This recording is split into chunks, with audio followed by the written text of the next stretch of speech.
windows rattle. He got out of bed and walked to his window, and what he saw made him think that he was still dreaming, because there was a ship in the sky, and it was not an airplane. And it was not a helicopter, and it was something that his brain could not understand at first. The ship was enormous, and it glowed with a blue light that was so bright that it turned the night into day. And Marcus stood there with his mouth open, and his heart beating so fast that he could hear it in his ears, and he watched as smaller ships came down from the big one and landed in the parking lot of his building. He should have run, but his legs would not move, and he should have called someone. But his phone was in the other room, and before he could do anything at all, his door exploded inward, and creatures walked into his apartment. And they were tall, and their skin was silver, and they had 4 arms each, and their eyes were completely black. One of them pointed at Marcus and said something in a language he did not understand. And then 2 others grabbed him by his arms and lifted him off the ground as if he weighed nothing at all. And Marcus tried to scream, but no sound came out of his mouth. They carried him out of his apartment and into the parking lot, where one of the smaller ships was waiting, and inside the ship there were more of the silver creatures, and they strapped him into a seat, and the ship rose into the air so fast that Marcus felt like his stomach had been left behind on the ground. He passed out from the fear and the pressure. And when he woke up, he was no longer on Earth, and he knew this because when he looked out of the window, he saw stars everywhere. And in the distance, there was a planet that was purple and green, and it was getting closer. The ship landed on this planet, and the silver creatures took Marcus out and walked him through streets made of crystal and past buildings that touched the clouds, and everywhere he looked there were more of these beings, and they all stopped to stare at him as if he was the strangest thing they had ever seen. Finally, they brought him to a building that was bigger than all the others, and inside this building there was a room that was so large that Marcus could not see the walls, and in the center of this room there was a throne, and on the throne sat a creature that was different from the others. This creature was female, and Marcus could tell this even though she was not human, because there was something graceful about the way she moved, and something beautiful about the way her silver skin seemed to glow from within. And she had 4 arms like the others, but her eyes were not black, and instead they were a deep purple color that reminded Marcus of the sunset. She stood up when she saw him, and she was tall, and probably 7 feet at least, and she looked at Marcus with an expression that he recognized immediately because it was the same expression he saw on people's faces when they received bad news. An older creature stepped forward and spoke in English, and Marcus was so surprised to hear his own language that he almost fell over. The creature said that Marcus had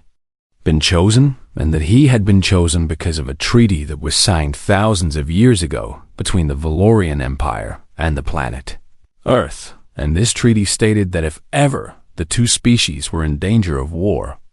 then a marriage would unite them and prevent the destruction of both worlds. Marcus did not understand what this meant, and he said so. And the old creature explained that Earth had been visited by Valorians long ago, and the humans at that time had agreed to this treaty. And now the treaty had been activated because a war was coming, and the only way to stop it was for a human to marry into the Valorian royal family. The female on the throne was Empress Designate Sharath, as she was the heir to the entire Valorian Empire, and she was going to be Marcus's wife, whether he liked it or not. Marcus looked at Sharath, and Sharath looked at Marcus, and neither of them seemed happy about this situation, and Marcus could see that she was just as much a prisoner of this treaty as he was. He asked if he could go home, and the old creature said no. And he asked if he could call his family, and the old creature said there was no way to communicate with Earth from this distance. And he asked how long he had before the wedding, and the old creature said 3 days, 3 days to prepare for a wedding to an alien princess on a planet he had never heard of in a galaxy he could not even name. And Marcus felt his legs go weak, and he sat down on the crystal floor and put his head in his hands. Sharath said something in her language, and her voice was cold and sharp. And even though Marcus did not understand the words he understood, the tone, and she was angry, and she was disgusted, and she was looking at him like he was an insect that had crawled into her throne room. The old creature translated and said that the Empress Designate wished for Marcus to be taken to his chambers, and that she would not see him again until the ceremony, and Marcus was lifted to his feet and taken away through crystal corridors to a room that was beautiful but felt like a prison. He sat on the bed that was too big and too soft, and he looked out the window at a sky that had 3 moons, and he thought about his small apartment in Cleveland and his boring job and his ordinary life, and he realized that he would give anything to have all of that back, but there was no going back, and Marcus Chun, the accountant from Cleveland, was going to marry an alien empress in 3 days, and there was nothing he could do about it. And for the first time in his life, he understood that the universe was much bigger and much stranger than he had ever imagined, and he was completely and utterly alone in it. Marcus did not sleep that first night, because every time he closed his eyes, he saw the silver faces of the Valorians, and he heard the cold voice of Sharath, and he felt the weight of what was happening pressing down on his chest like a stone. When the morning came, and the 3 suns of this strange planet rose into the sky and filled his room with golden light, he made a decision, and the decision was simple, and it was this: if he was going to be stuck here, then he was going to learn everything he could about this place and these people, because knowledge was the only weapon he had. He called for the servants, and they came, and they were surprised when he asked them questions about their culture and their history and their language, because they had expected him to cry or beg or try to escape, but instead he sat down with them and he listened. Servants were kind to him, even though they had been told not to like him, and they taught him the basics of the Valorian language, and they explained the customs and the traditions, and they told him about the Empress Designate, and who she really was. Sharath was not just angry about the marriage, and Marcus learned that she had been promised to someone else, and that someone was a powerful warlord named Commander Dravik, who controlled half of the Valorian military, and who had been courting Sharath for many years, and who believed that she belonged to him. The treaty with Earth had ruined everything for Dravik, and it had also ruined everything for Sharath, because she had not chosen Marcus, and she had not chosen Dravik either, but at least Dravik was Valorian, and at least Dravik was powerful, and at least Dravik was not a small, weak human who looked like a child compared to her people. Marcus understood her anger now, and he did not blame her for it, because she was just as trapped as he was, and her whole future had been decided by people who had died thousands of years ago, and she had no more choice in this than he died. In the second day, Marcus asked to see the palace library, and the servants were shocked, because no one had ever asked for such a thing, but they took him there. And the library was enormous, and it contained the knowledge of a civilization that was older than human history itself. Marcus spent hours reading about Valorian culture, and he learned that they valued 3 things above all else: strength and honor and courage, and that these 3 things were more important than wealth or power or even love, and that a Valorian who showed weakness was considered worthless. He also learned about Sharath herself, and he read about her accomplishments and her victories, and he discovered that she was not just a princess waiting for a crown, but a warrior who had led armies, and a scholar who had written books, and a leader who was loved by her people. And he learned about the Nethera flower, which was considered the most precious gift one could give to a Valorian, because it only grew in a region called the Shadowlands, where the light of the 3 suns never reached, and where dangerous creatures lived, and where many Valorians had died trying to retrieve one. Nethera flower glowed with its own light, and it was said that giving one to someone was a declaration that you would face any danger for them, and that your courage was without limit. And Marcus read this, and he thought about Sharath, and he made another decision on the night of the second day while everyone slept. Marcus left his chambers, and he found his way out of the palace, and he walked into the darkness beyond the city, and he headed toward the Shadowlands because he had memorized the maps in the library, and he knew exactly where to go. The journey was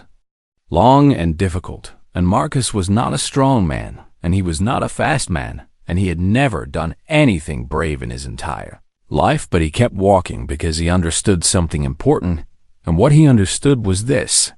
Shirath would never respect him if he did not earn that respect, and respect could not be given, and it could only be earned through action. The Shadowlands were terrifying, and Marcus could hear creatures moving in the darkness all around him, and he could feel eyes watching him from places he could not see, and several times he almost turned back. But he did not turn back because he had come too far, and because he refused to be the weak human that everyone expected him to be. He searched for hours, and his feet were bleeding, and his body was exhausted, and he was so afraid that his hands would not stop shaking. But finally he found what he was looking for, and there, in a clearing surrounded by darkness, was a single Nethara flower glowing with a soft blue light. Marcus reached for it, and that was when the creature attacked, and it came from the shadows so fast that he barely saw it, and it knocked him to the ground, and its claws cut into his arm, and he screamed in pain and fear. But something happened in that moment, and Marcus did not know where it came from, but his strength rose up inside him, and he grabbed a rock from the ground, and he hit the creature with all his might, and he hit it again and again until it stopped moving, and then he grabbed the flower and he ran through the darkness, and he ran past the creatures that watched him from the shadows, and he ran until he reached the edge of the city, and then he collapsed on the crystal streets, and the guards found him, and they carried him back to the palace. When he woke up, it was the morning of the third day, and the day of the wedding, and his arm was bandaged, and his body hurt everywhere, but he still had the flower, and he held it tight in his hand as the servants came to prepare him for the ceremony. They brought him to the throne room, and Shirath was there waiting, and she was wearing a gown that was made of light itself, and she was beautiful in a way that Marcus had never seen anyone be beautiful before, and she looked at him with the same cold expression she had worn when they first met. But Marcus walked up to her, and he held out the Nethar flower, and the entire room went silent because everyone knew what this meant, and everyone knew where the flower came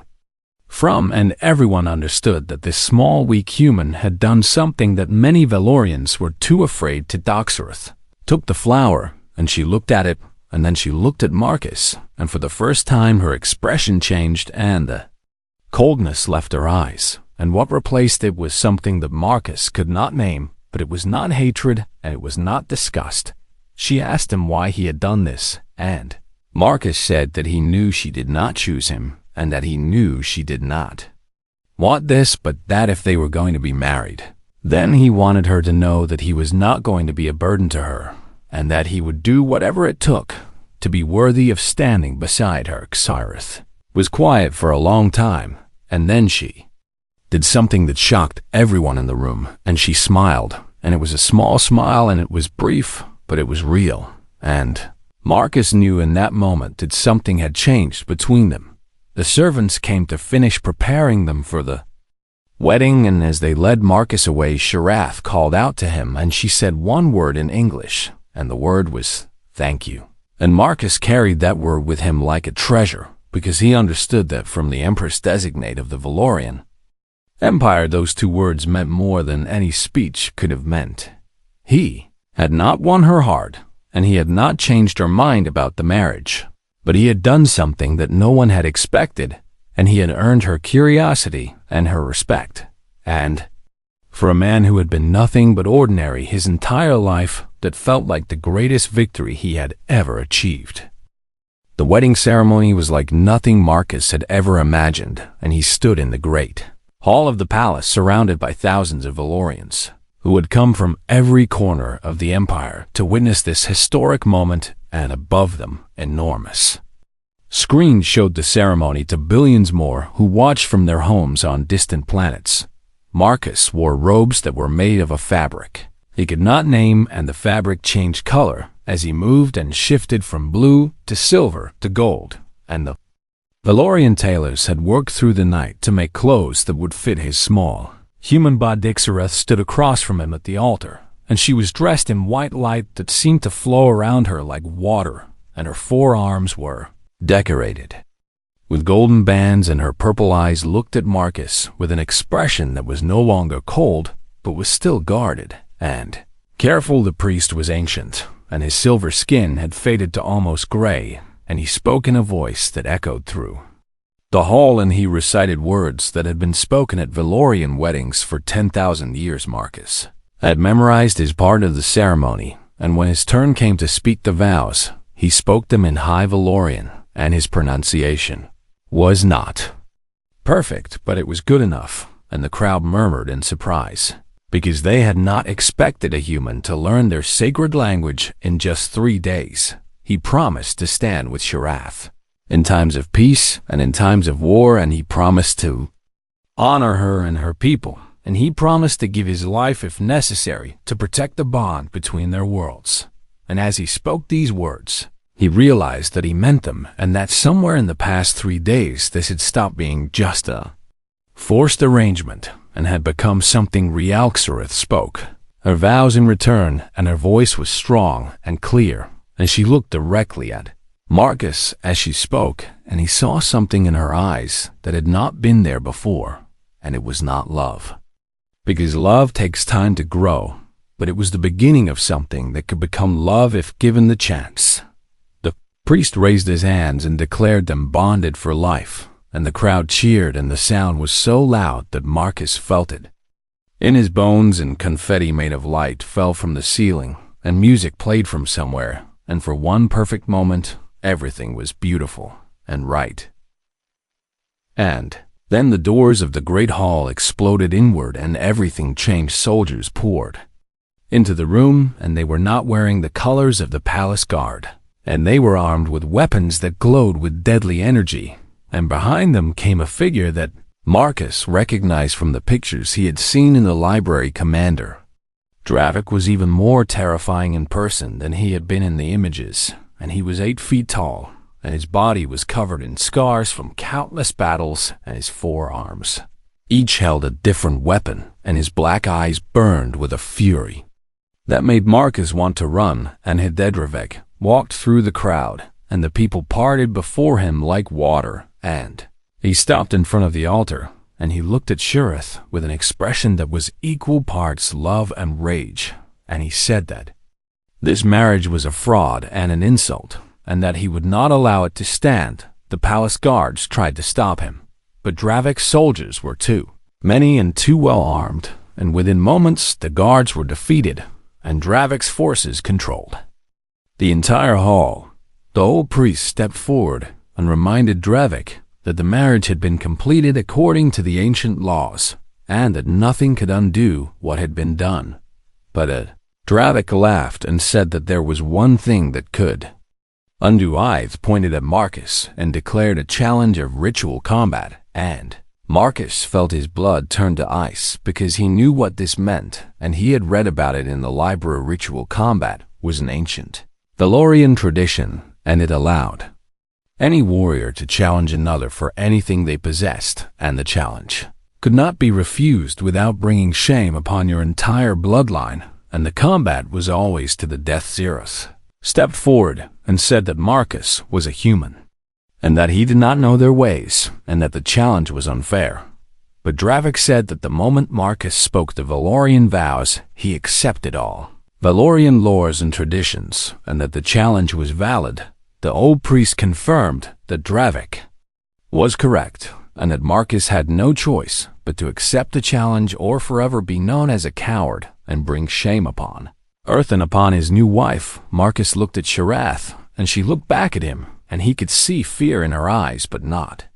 fear for herself, because she was too proud for that, but fear for him, because she knew that he could not win, and that he was going to Dravik. Smiled, and it was a cruel smile, and he said that the combat would take place in 1 hour in the arena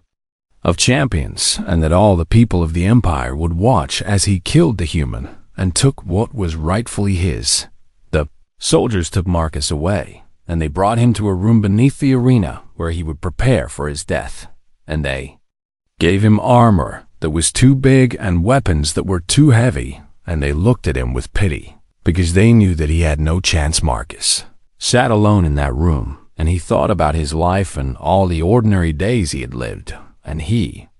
thought about Cleveland and his apartment and his job, and he thought about how far away all of that seemed now. He also thought about Sharath and the smile she had given him that morning and the way she had said thank you, and he realized that he did not want to die, but more than that, he did not want to fail her because she had finally started to see him as something more than a weak human, and he could not bear to prove her wrong, so he did what he had always done when faced with a problem that seemed impossible, and he thought, and he analyzed, and he remembered everything he had learned about Dravik in the library. He remembered that Dravik had never lost a fight in 200 years, and he remembered the videos he had watched of Dravik's battles, and he remembered every move that Dravik had made in those fights, and slowly a pattern began to form in his mind. Marcus was not strong, and he was not fast, and he could not win a fight against Dravik through combat, but he was an accountant, and accountants were trained to find patterns in chaos and to see what others could not see, and Marcus had found something in every single fight. Dravik shifted his weight to the left before he delivered a killing blow, and it was a small movement, and it was almost invisible, but it was there, and it was consistent, and Marcus had noticed it when no one else had. He did not know if this would be enough to save him, but it was all he had. And when the guards came to take him to the arena, he walked with his head held high because he was not going to die like a coward, and he was not going to bring shame upon Sharath or upon his planet. The arena was filled with 100,000 Valorians, and billions more watched from across the galaxy, and Marcus stepped onto the sand and looked across at Dravik, who was smiling because he thought this was going to be. Ezixareth sat in the row box, and her face was pale, and her hands were gripping the arms of her chair, and Marcus looked at her, and he nodded once as if to say that everything was going to be all right, even though he was not sure that it would be. Horns sounded and the fight began, and Marcus knew that the next few minutes would determine everything, and that his entire ordinary life had been leading to this moment. Dravik charged at Marcus the moment the horn sounded, and he moved so fast that Marcus barely saw him coming, and the crowd roared because they knew this fight would be over in seconds, and they were right, but not in the way they expected. Marcus did not try to fight back because he knew that would be suicide, and instead he did the only thing he could do, and he moved not toward Dravik but away from him and to the right, because he remembered the pattern, and he knew that Dravik favored his left side. The blade passed so close to Marcus that he felt the wind of it on his face, and the crowd gasped because no one had ever dodged Dravik's first strike, and Dravik himself looked surprised for just a moment before he attacked. Again Marcus kept moving, and he did not stop moving, because the moment he stopped moving, he would die, and he watched Dravik's body with the same focus he had once used to examine spreadsheets, and he saw every shift of weight and every twitch of muscle, and he predicted where the attacks would come before they arrived. Dravik grew frustrated, because this was not how fights were supposed to go, and his opponent was supposed to stand and fight like a warrior and not dance around like a frightened animal, and he began to attack faster and harder and more recklessly. The crowd did not know what to think because they had never seen anything like this, and some of them began to laugh because they thought Marcus was a coward who was just delaying his death, but others began to watch more closely because they noticed that Marcus was not running randomly and that there was a purpose to his movements. Minutes passed, and Dravik was breathing hard now because he had been attacking non-stop, and Marcus was still alive, and this had never happened before in all of Dravik's 200 years of combat. Marcus was tired too, and his legs burned and his lungs ached, and the armor was heavy, and the heat of the arena was unbearable, but he kept moving because stopping meant dying, and he was not ready to die. Dravik screamed in rage and launched his most powerful attack yet, and all 4 of his arms moved at once, and his weapons sliced through the air in patterns that seemed impossible to avoid, and Marcus felt one blade cut across his chest and another graze his leg, and he stumbled. The crowd cheered because they thought this was the end, and Dravik raised his weapons for the killing blow, and Marcus saw it, and he saw the shift in Dravik's weight, and he saw that it was to the left, just like always, and in that moment, Marcus threw himself to the right. Dravik's weapons hit nothing but sand, and his momentum carried him forward, and he stumbled, and for just 1 second he was off balance, and Marcus saw his chance. But Marcus did not attack because he was not a killer, and he had never hurt anyone in his life, and even now facing the man who wanted to murder him, he could not bring himself to take a life. Instead, he did something that no one expected, and he stepped back and he dropped his weapons and he extended his hand toward Dravik. The arena went completely silent because no one understood what was happening, and Dravik himself froze with his weapons raised because this was not how combat worked, and there was no move in all of Valorian fighting that looked like this. Marcus spoke, and his voice was loud enough for everyone to hear, and he said that he did not want to kill Dravik, and that he did not want anyone to die today, and that if Dravik yielded, then this could end without more blood. Dravik stared at Marcus as if he was looking at a creature from another world, which in a way he was, and for a long moment no one moved and no one spoke, and the entire galaxy held its breath. Then Dravik laughed, and it was not a cruel laugh but a laugh of disbelief, and he said that Marcus was either the bravest being he had ever met or the stupidest, and he could not decide which. He attacked again, but this time there was something different about his movements, and Marcus could see that the rage was gone, and in its place was something else, and it was exhaustion and confusion, and maybe even a little bit of respect. Marcus dodged again and again, and Dravik kept attacking, but his heart was no longer in it. And finally, after what felt like hours, Dravik stopped, and he stood in the center of the arena, breathing hard and looking at Marcus with an expression that no one had ever seen on his face before. He said that in 200 years no opponent had ever offered him mercy, and that in 200 years no opponent had ever survived long enough to make such an offer, and that he did not know what to do with this. Marcus said that Dravik could yield, and that there was no shame in yielding to an opponent who had earned his respect, and that strength was not just about fighting but also about knowing when to stop fighting. The crowd murmured because this was against everything they believed, and in Valorian culture you fought until you won or until you died, and there was no middle ground. But Dravik looked at Marcus, and he saw something that he had never seen in an opponent before, and it was not weakness, and it was not fear, and it was something that he could not name, but that made him feel small in a way that no defeat had ever made him feel. He dropped his weapons, and they hit the sand with a sound that echoed through the silent arena, and he lowered his head, and he said one word, and the word was yield. The crowd exploded with noise, and half of them were cheering, and half of them were shouting in disbelief, and Marcus stood there in the center of it all, and he did not feel like a victor because he knew that Dravik had not lost to strength or skill, but to something else. And Tyrelixoreth ran down from the row box, and she crossed the arena floor, and she stood in front of Marcus, and her eyes were filled with tears, and she asked him why he had not killed Dravik when he had the chance. Marcus said that killing was easy, and that mercy was hard, and that he wanted to show the Valorian people that there was another way to be strong. Sareth looked at him for a long time, and then she did something that she had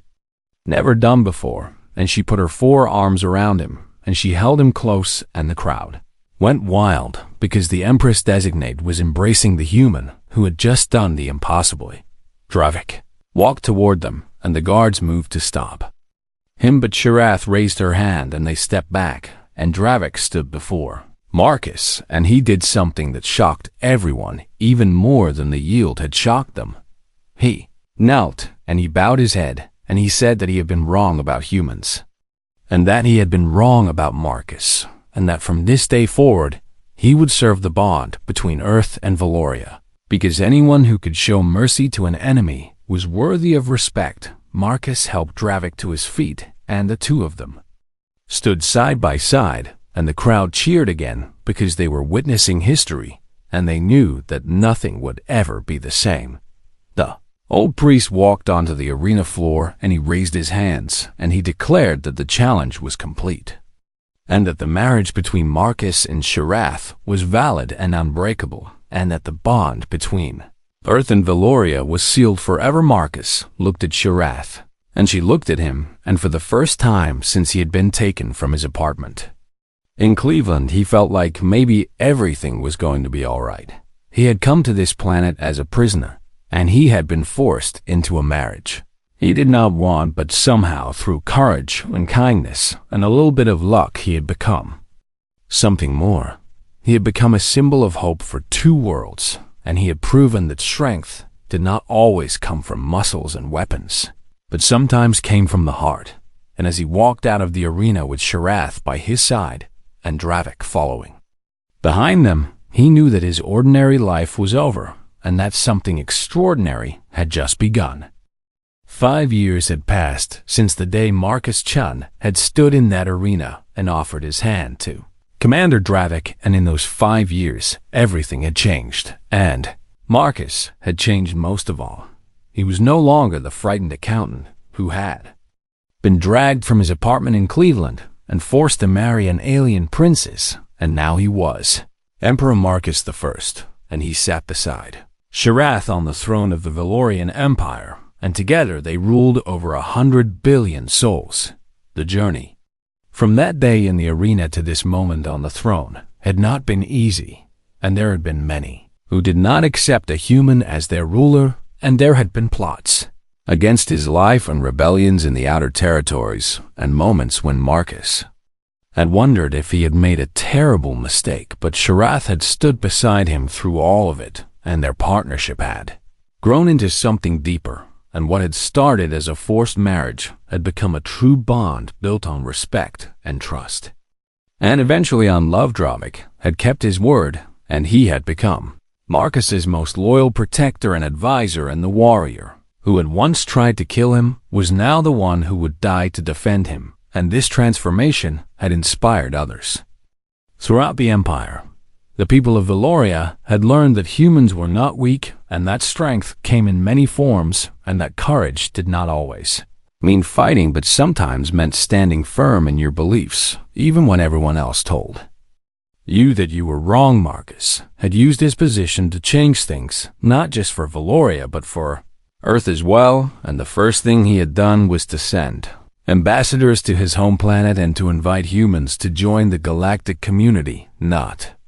as subjects, but as equals. The leaders of Earth had been shocked to learn that one of their own had become an emperor in a civilization they did not even know existed, and there had been fear at first, because humans were not ready for the knowledge that they were not alone in the universe. But Marcus had handled the introduction carefully, and he had brought scientists and artists and teachers from both worlds together, and he had shown them that despite the differences between their species, they shared the same hopes and dreams, and fears. Exchange programs were established, and young Valorians traveled to Earth to learn about human culture, and young humans traveled to Valoria to study technology and science that was thousands of years more advanced than anything on their home world. Marcus had made sure that the technology was shared freely and not used as a weapon of control, and within just a few years, Earth had begun to transform, and diseases that had killed millions were cured, and energy problems that had threatened the planet were solved, and humanity took its first steps toward the stars. Not everyone on Earth was happy with these changes, and there were those who feared the aliens, and those who resented being told that they were not the center of the universe, and there were protests and riots, and even attempts to break off contact with Valoria. But Marcus addressed these concerns with patience and understanding, and he remembered what it was like to be ordinary and afraid, and he never forgot that he had once been just like them. He established the Council of Two Worlds, which brought together leaders from both Earth and Valoria to make decisions that affected both species, and he gave up some of his own power to make sure that no one person or one world could dominate the Earth. Had worried that this would make them look weak, but Marcus explained that true leadership was not about holding power but about sharing it, and that a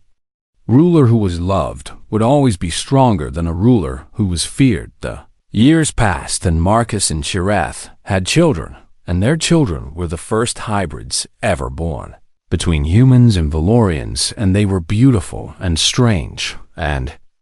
they represented the hope of a future where the two species would become one. Marcus watched his children grow, and he taught them the lessons he had learned, and he told them stories about Cleveland and about his small apartment and about the ordinary life he had lived before the night the ships came. He wanted them to know that greatness was not something you were born with, but something you chose, and that anyone could change the world if they were brave enough to try. On the 10th anniversary of his marriage to Shirath, there was a ceremony in the capital city, and millions of Valorians and thousands of humans gathered to celebrate, and Marcus stood on a balcony overlooking the crowd, and he remembered the scared man he had been when he first stood in this city. A journalist from Earth asked him how he had done it, and how a simple accountant had become the most influential human in the galaxy. And Marcus smiled because he had been asked this question many times, and he always gave the same answer. He said that he had just paid attention, and that he had never stopped believing that kindness was stronger than cruelty, and that these two simple things had carried him through every challenge he had faced. The journalist asked if he had any regrets, and Marcus thought about this for a long time before answering, and he said that he missed Cleveland sometimes, and that he missed the simplicity of his old life, and that there were days when he wished he could go back to being nobody. But then he looked at Shirath, who was standing beside him with their children, and he looked at the crowd below filled with humans and Valorians standing together in peace, and he said that no, he did not regret anything because this was exactly where he was supposed to be. Valorians built a statue of Marcus in the center of the capital, and it was made of the same crystal that the city was built from, and it glowed with an inner light, just like the Nethera flower he had picked all those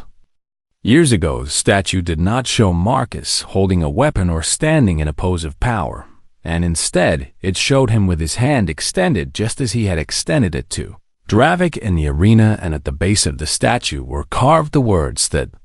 had become his legacy. The words said that mercy is the highest form of strength, and that anyone who reads these words should remember that the universe is changed not by those who fight the hardest, but by those who love the deepest. Marcus Chun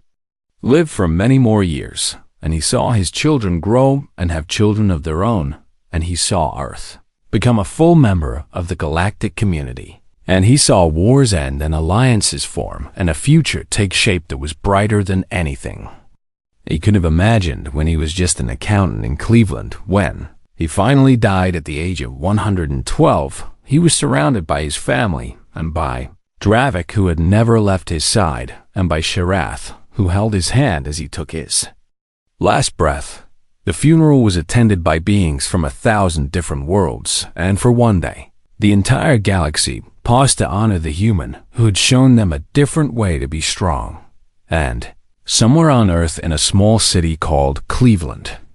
there was a museum dedicated to his memory, and in that museum was a replica of his old apartment, just as it had been on the night the ships came, and people would visit from all over the world to see where it all began.